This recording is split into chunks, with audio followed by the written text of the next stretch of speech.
Bom dia, vamos dar continuidade ao nosso estudo do livro Iniciação Espírita, de Allan Kardec.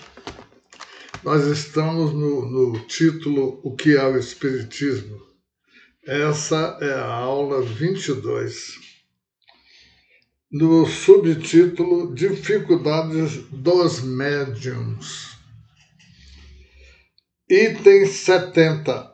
Uma das maiores dificuldades da mediunidade é a obsessão, ou seja, o domínio que certos espíritos podem exercer sobre os médiuns, impondo-se a eles sob nomes falsos e impedindo-os de se comunicarem com outros espíritos.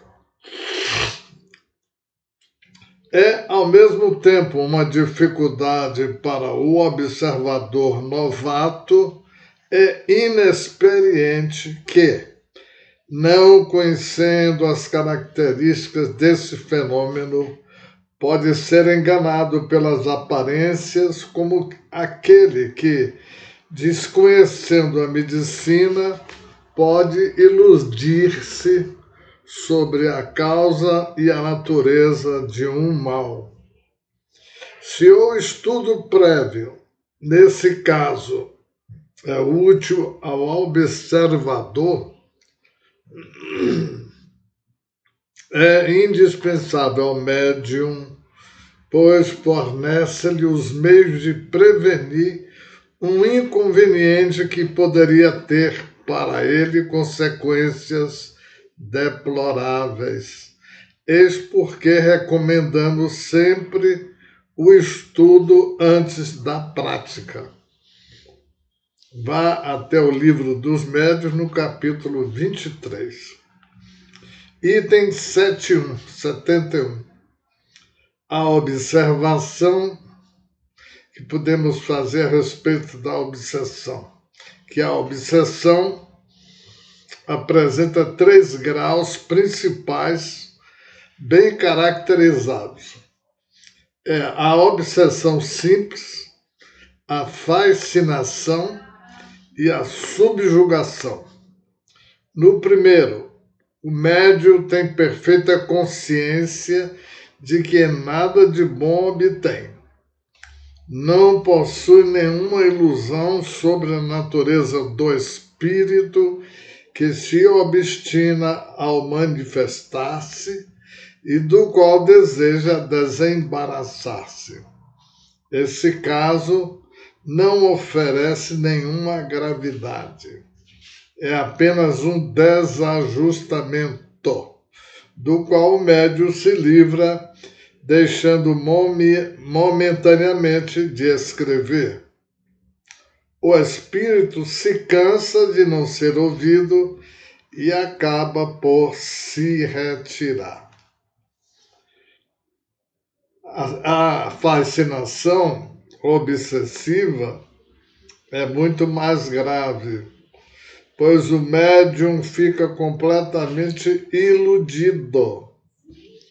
O espírito que o domina controla a sua confiança a ponto de paralisar seu próprio julgamento no tocante às comunicações, levando-o a achar sublimes as coisas mais ridículas.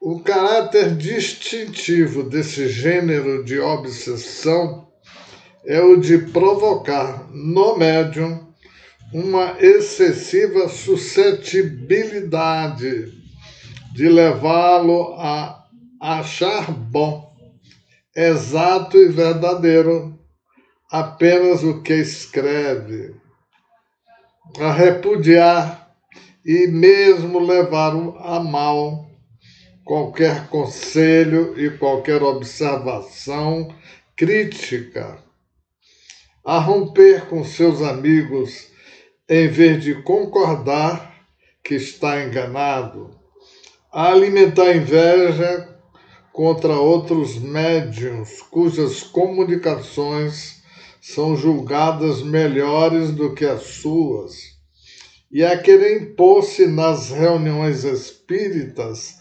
das quais se afasta quando não pode comandá-las. Chega, enfim, a sofrer uma dominação tal que o espírito pode levá-lo aos contratempos mais ridículos e mais comprometedores. Item 72. Um dos característicos ou caracteres distintivos dos maus espíritos é o de se imporem.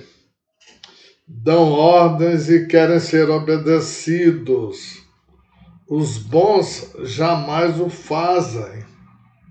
Dão conselhos e, se não são ouvidos, retiram-se. Daí resulta que a impressão dos maus espíritos é quase sempre penosa, fatigante e produz uma espécie de mal-estar. Muitas vezes provoca uma agitação febril, movimentos bruscos e entrecortados. A dos bons espíritos, ao contrário, é calma, suave e proporciona um verdadeiro bem-estar. Item 7.3. A subjugação obsessiva, designada outrora sob o nome de possessão, é uma coação física exercida sempre por espíritos da pior espécie e que pode ir até a neutralização do livre-arbítrio. Limita-se frequentemente a simples impressões desagradáveis, mas provoca em certos casos movimentos desordenados, atos insensatos, gritos, palavras incoerentes ou injuriosas, os quais a pessoa obsedada compreende por vezes todo ridículo, mas não pode deixar de fazê-los. Esse estado difere essencialmente da loucura patológica, com a qual se confunde sem razão, pois não existe nenhuma lesão orgânica. Sendo a causa diferente, os meios curativos são totalmente outros. Aplicando o processo comum das duchas e dos tratamentos corporais, chega-se frequentemente a provocar uma verdadeira loucura quando só havia uma causa moral. No item 74, na loucura propriamente dita, a causa do mal é interior. É preciso procurar restabelecer o organismo no estado normal. Na subjugação, a causa do mal é exterior. É preciso desembaraçar o doente do inimigo invisível, não com remédios, mas com uma força moral superior à sua. A experiência prova que, em semelhante caso, os exorcismos jamais produziram resultados satisfatórios. Pelo contrário, mais agravaram do que melhoraram a situação.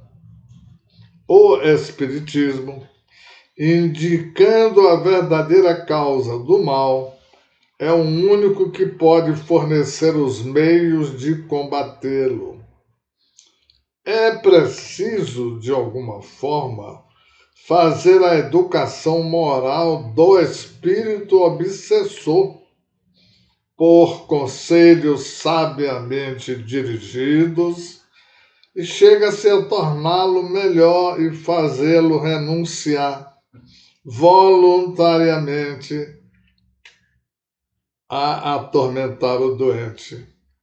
Então, este fica livre da possessão ou do estado de subjugação. Vemos isso no livro dos Médiuns, na pergunta 279. Esse mesmo assunto a gente encontra na Revista Espírita de fevereiro, março e junho de 1864. O título é A Jovem Obsedada de Marmande. Item 75. A subjugação obsessiva é mais comumente individual. Porém, quando um grupo de maus espíritos se abate sobre uma população, ela pode ter um caráter epidêmico. Foi um fenômeno desse gênero que teve lugar no tempo do Cristo. Somente uma força moral superior pode domar esses seres malfeitores, designados então até pelo nome de demônios, e desenvolver a calma às suas vítimas. Item 76. Um fato importante a considerar é que a obsessão, de qualquer natureza que seja, independe da mediunidade e é encontrada em todos os graus, principalmente no último, numa multidão de indivíduos, os quais jamais ouviram falar de espiritismo. Com efeito, como os espíritos sempre existiram, sempre exerceram a mesma influência, a mediunidade não é uma causa, é apenas uma forma de manifestação dessa influência, donde se pode dizer com certeza que todo médium obsedado deve ter sofrido de uma maneira qualquer e muitas vezes, nos atos mais vulgares da vida, os efeitos dessa influência, que, sem a mediunidade, ela se traduziria por outros efeitos, atribuídos muitas vezes àquelas doenças misteriosas que escapam a todas as investigações da medicina. Pela mediunidade, o ser malfeitor trai a sua presença, e sem a mediunidade é inimigo oculto do qual não desconfiamos. Item 77. Aqueles que nada admitem fora da natureza não podem admitir causas ocultas. Mas quando a ciência tiver saído da rotina materialista, reconhecerá na ação do mundo invisível, que nos rodeia, é claro, e no meio do qual vivemos, uma potência que tanto age sobre as coisas físicas quanto sobre as condições morais. E este será um novo caminho aberto ao progresso, a chave de uma quantidade de fenômenos mal compreendidos. Item 78. Como a obsessão não pode jamais ser o efeito de um bom espírito, a questão essencial é saber reconhecer a natureza daqueles que se apresentam. O médium não esclarecido pode ser enganado pelas aparências. O que está prevenido percebe os menores sinais suspeitos. E o espírito acaba por se retirar quando vê que nada pode fazer. O conhecimento prévio dos meios de distinção dos bons espíritos e dos maus é, portanto, indispensável ao médium que não deseja expor-se a ser pego na armadilha. E também importante para o simples observador que pode, por esse meio, apreciar o valor do que vê ou escuta. Esse tema está no livro dos Médiuns para estudo, no capítulo 24. E agora nós vamos passar para outro subtítulo, que é a qualidade dos médiuns. É o item 79 de O que é o Espiritismo. Então, a faculdade mediúnica está ligada ao organismo, independentemente das qualidades morais do médium, e se encontra desenvolvida nos mais indignos como nos mais dignos. Não se passa a mesma coisa com a preferência dada ao médium pelos bons espíritos. Item 80. Os bons espíritos se comunicam mais ou menos de boa vontade por tal ou tal médium, segundo a sua simpatia pelo próprio espírito destes. O que constitui a qualidade de um médium não é a facilidade com a qual este obtém comunicações, mas sua aptidão para receber os bons e para não ser joguete de espíritos levianos ou enganadores. Item 81. Os médiuns que mais deixam a desejar do ponto de vista moral recebem algumas vezes muito boas comunicações que só podem vir de bons espíritos, o que não é de admirar. São frequentemente do interesse do médium e para lhe dar sábias advertências. Se este não as aproveita, é mais culpado, pois escreve a sua própria condenação. Deus, cuja bondade é infinita, não pode recusar assistência àqueles que têm mais necessidade. O virtuoso missionário que vai moralizar os criminosos não faz nada mais do que fazem os bons espíritos com os médiuns imperfeitos. Por outro lado, os bons espíritos, querendo dar um ensinamento útil a todos, servem-se do instrumento que tiveram à mão, mas o abandonam quando acham outro que lhes é mais simpático e que aproveita as suas lições. Retirando-se os bons espíritos, os espíritos inferiores, pouco interessados nas qualidades morais que, aliás, os incomodam, têm então o campo livre.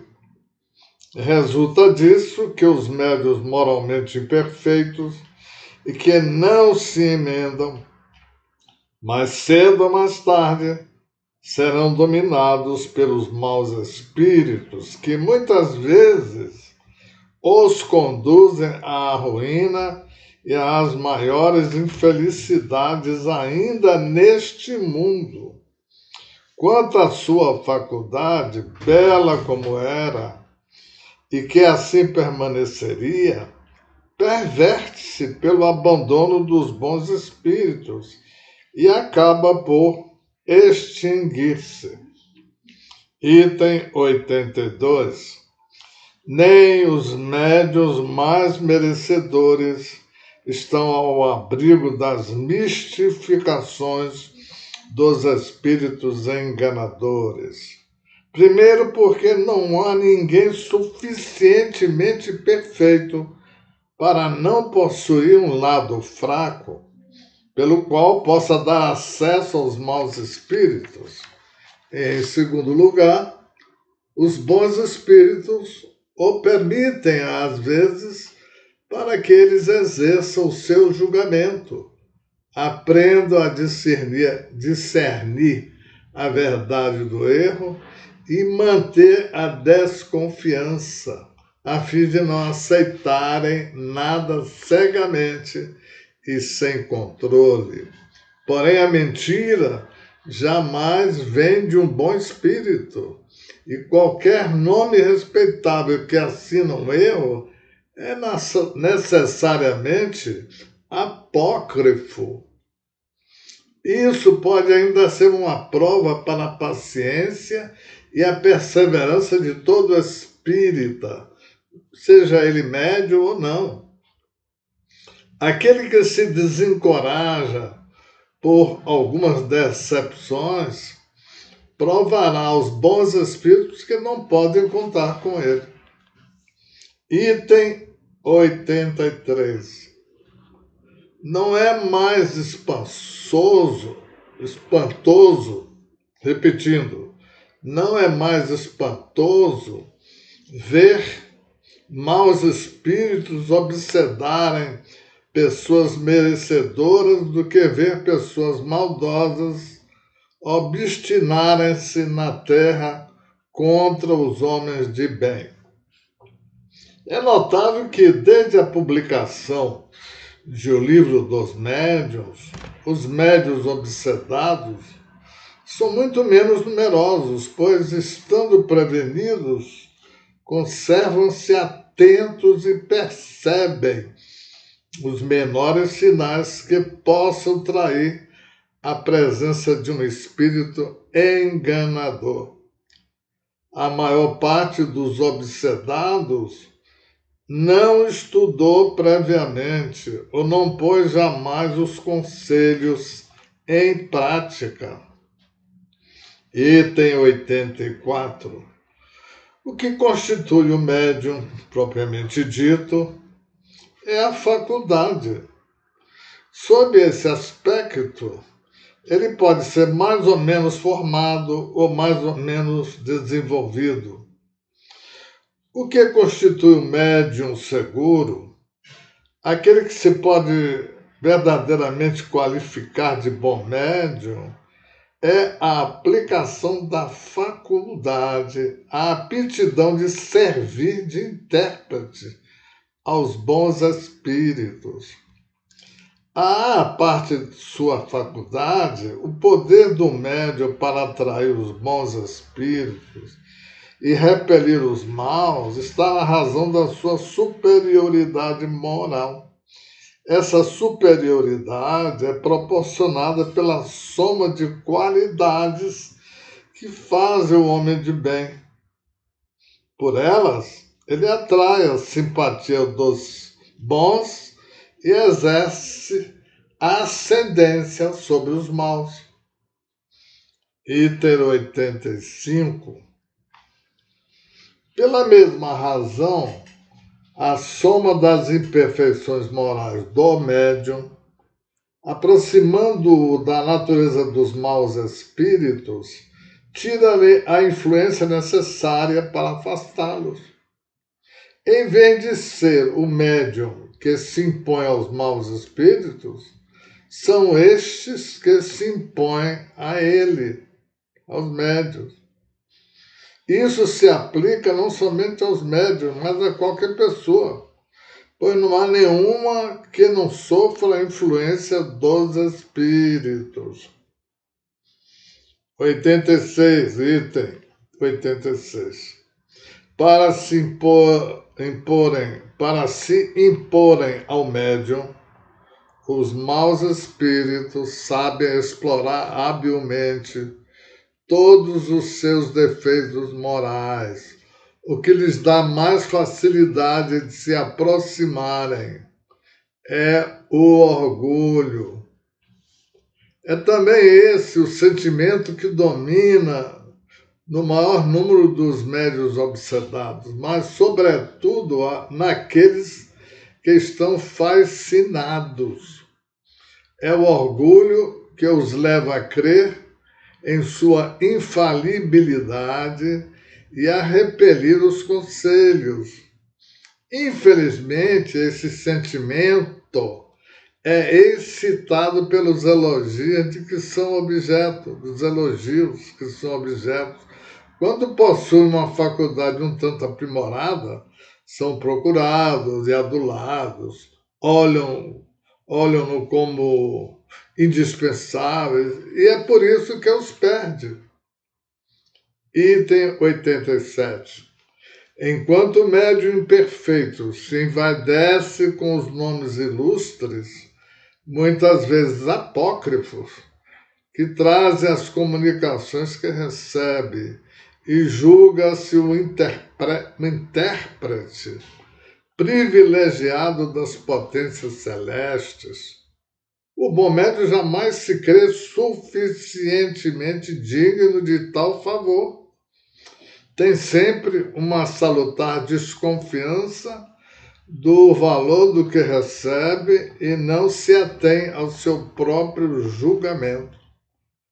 Não sendo senão um instrumento passivo, compreende que, se é bom o que recebeu, não pode fazer disso um mérito pessoal, como não pode ser responsável pelo que é mal, e que seria ridículo confiar na identidade absoluta dos espíritos que se manifestam por ele.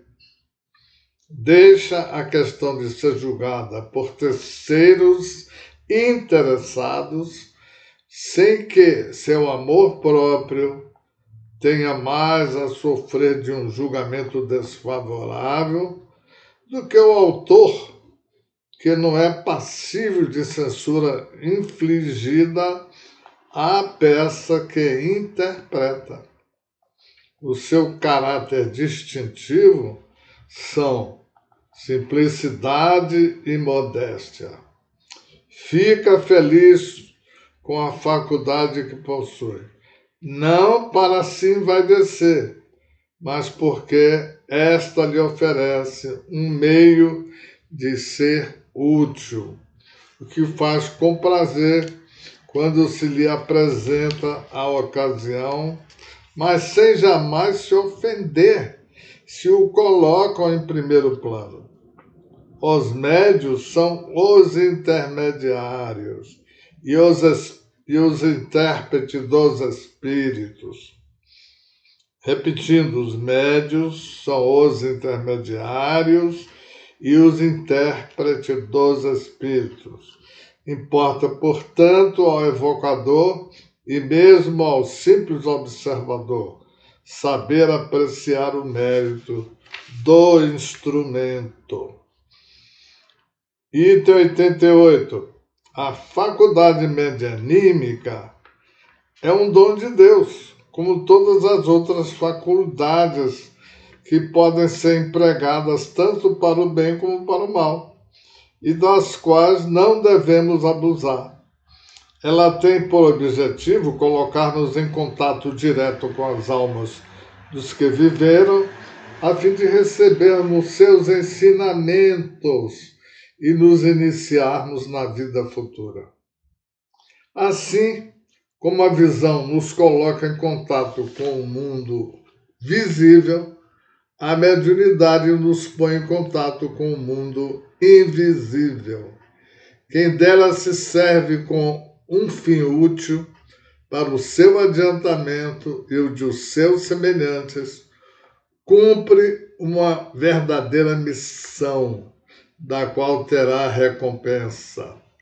Aquele que dela abusa e a emprega para coisas fúteis e com vistas ao interesse material, a desvia de sua finalidade providencial e cedo ou tarde sofrerá as penas, como aquele que faz um mau uso de uma faculdade qualquer. Paramos por aqui e vamos continuar na próxima aula. Muita paz.